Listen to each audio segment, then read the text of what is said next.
Right, now after nearly 3 months of work on the Tamale Interchange project, residents within the metropolis say they're being adversely affected by the construction. From heavy vehicular traffic to low sales and patronage, the people of Tamale blame the lack of proper planning for the inconvenience they've had to endure as a result of the construction. Ernest Menu was in Tamale and filed this report. I'm happy to be back again in Tamale, this time to launch the government of Ghana Sino-Hydro Master Project Support Agreement, MPSA, and cut the soil for the construction of the Tamale Interchange, the first interchange in the northern sector of our country. That is President Akufo-Addo in April this year breaking grounds for the construction of the much talked about Tamale Interchange. Construction works will begin 4 months later. Tamale is one of the fastest growing cities in the country. With a rapidly growing population, the town has become the next business destination for many multinationals and Ghanaian companies. But the boost in commercial activity has increased pressure on the town's infrastructure and also limited space. The construction of the Tamale Interchange was expected to ease traffic congestion and open up the city for growth. But after 3 months, the people say the congestion has become worse. Oh, boss, I'm even confused. I've never seen this kind of traffic in Tamale before. And just when we were talking about the traffic situation, we saw this motorbike skid off the road, because you see that all the motorbikes are driving on the shoulders of the road. They are trying to escape traffic. And this very one ran into the shop and almost, ran into the traders here. While some motorists are willing to endure this for the duration, they believe the presence of MTTD personnel could make things better. Yes, I think we should be happy. What can we do? This is development. This is something that will give a facelift to the metropolis. And the difficulties that we are facing, I think as you can see, there is a very huge traffic in town, especially at this rush hour. So we are appealing to MTTU and the police to do something about it. When you look at this lane and the taxi rank lane, it's causing a lot of traffic jam. And when it starts this way, we don't see the police. Movement becomes difficult. As I speak now, I want to move, but I can't move. I have to wait for vehicles to move, to pave way. And the Chinese people, the precautions that they've put in place is not all that adequate. They need to, assist the police so that to be able to reduce. In terms of safety?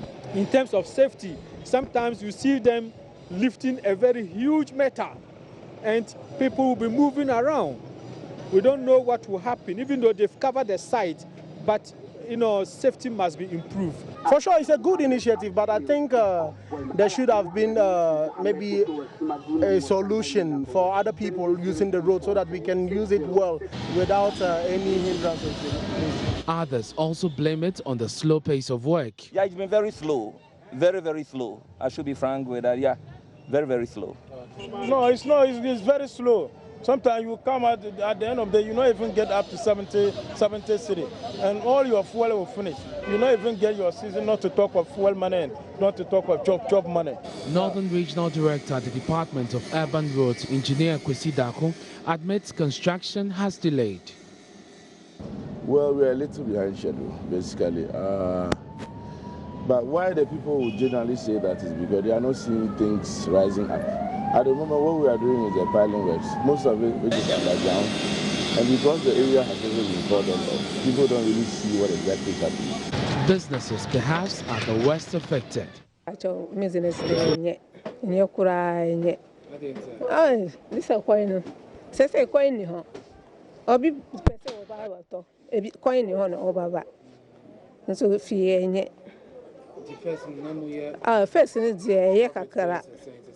Oh, Sicily, and a penny in I, yeah, that's a Sicilian, sorry. Tamada affected.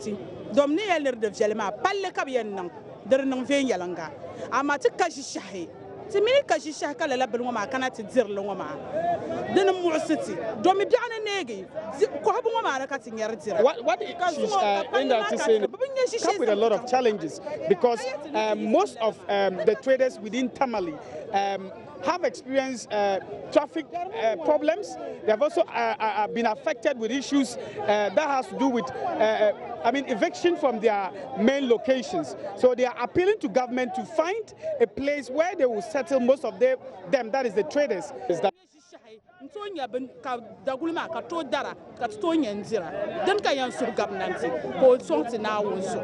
For them, what is most heartbreaking is the fact that their shops have been marked for demolition, and yet they are not aware when exactly that will be done or if compensations will be paid at all.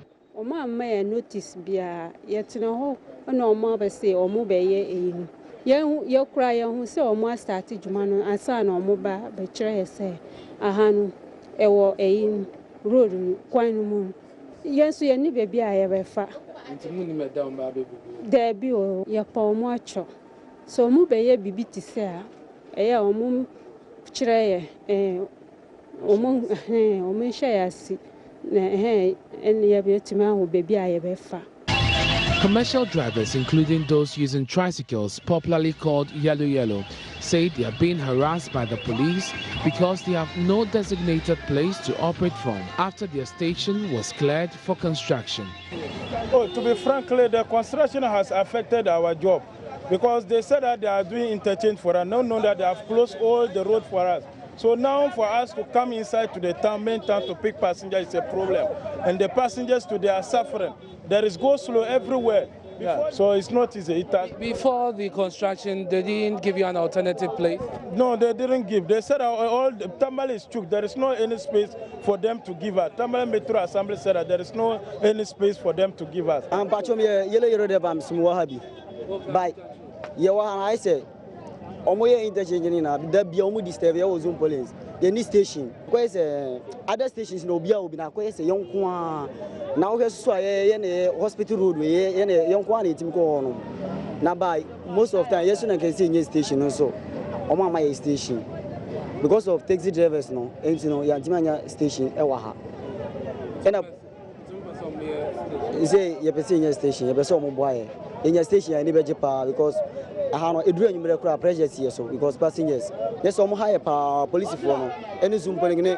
Omomukutan, Diana was your mother. I was a task for an answer from saying, you talk if it's a sticker, 10 cities every month. Still, by almost the government had also said the construction of the interchange would create jobs for the people, but the residents are worried that is yet to materialize. Yes, there are local people involved, but as residents, our investigation revealed that I think this company, they've done the Bui dump before. So they already have some local workers that they are bringing from Bui dump to come and help them to do the work.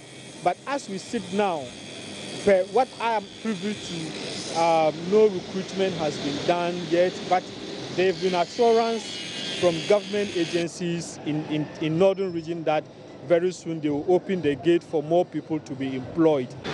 So with the construction set to be behind schedule, the question is, how long will the people of Tamale continue to endure these inconveniences? Ernest Menu for JoyNews.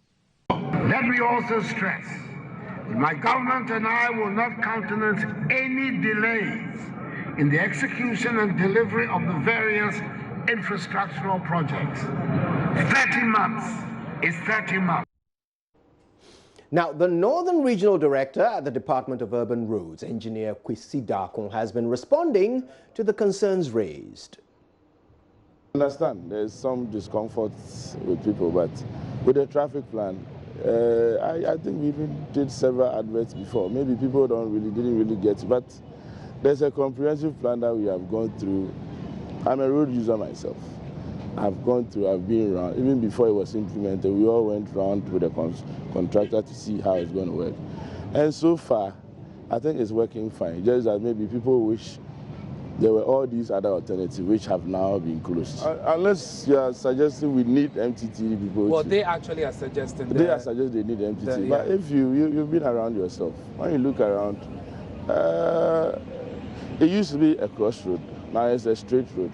So basically, you might not necessarily need an MTTD person. There are some areas that we've discussed with the Assembly at peak hours. Sometimes MTTD people come. Sometimes they are supported by these Assembly staff. We do that from time to time. But as you are saying, we are monitoring the situation. Where need be, we will get the MTTD involved. But I think fairly, in fact, even before we close these places are quite congested. Well, with the shops being marked, I think if you go around, in fact, most of them, before they were even marked, we held discussions with everybody whose building was going to be marked. That we did way back. As to when compensations will be actually issued, giving them, unfortunately, I can't give you a specific date to that effect. But I can assure you, as for discussions, we even went as far as going to the chief's palace. The chief, the Dakrema chief, actually invited the people over to state their concerns. He got the concerns back to us. We've had several discussions with them. With compensation, it's being handled at the moment. I think the land valuers have done their bit. It is going through, you know, the processes. It's quite bureaucratic, but it's necessary. Some people are occupying shops. They are not necessarily the shop owners. Those are issues that we have to be very careful with when it comes to compensation matters. It's being handled. I'm sure it wouldn't take too long. From what I know, it wouldn't take too long. I think compensation matters will be handled because we actually need the space to work. We feel for them actually, and they want to move. So we are also doing our possible best just to get them out quickly. With a rank for the yellow. Yes. Well, honestly, this place wasn't a rank before. So if they say we've kicked them out, I find that a little, it's not too accurate. I know they used to be parking along the roadside, which we didn't actually originally agree to anyway. But with the Jubilee Park and those things, honestly, we had discussions with the Assembly, and the Assembly is actually dealing with those matters. I think we'll leave the Assembly to handle it as and when we'll get back to the Assembly and see how far they have gone with those matters. As of now, the work they are doing, they don't really need too much local labor. If you've been here, you see it's basically a machine that is working. So you need a skilled operator who knows how to run a piling rig. And you bear with me, it's not everybody around that can handle that. It's work in progress. At every stage, I think they will need certain kinds of labor, either skilled or unskilled. We've had discussions with them. Now they are doing these technical things. I think when they get to the actual masonry, concreting, and those things, then I'm sure those things will come up, and we will take it from there. It shouldn't be a problem at all.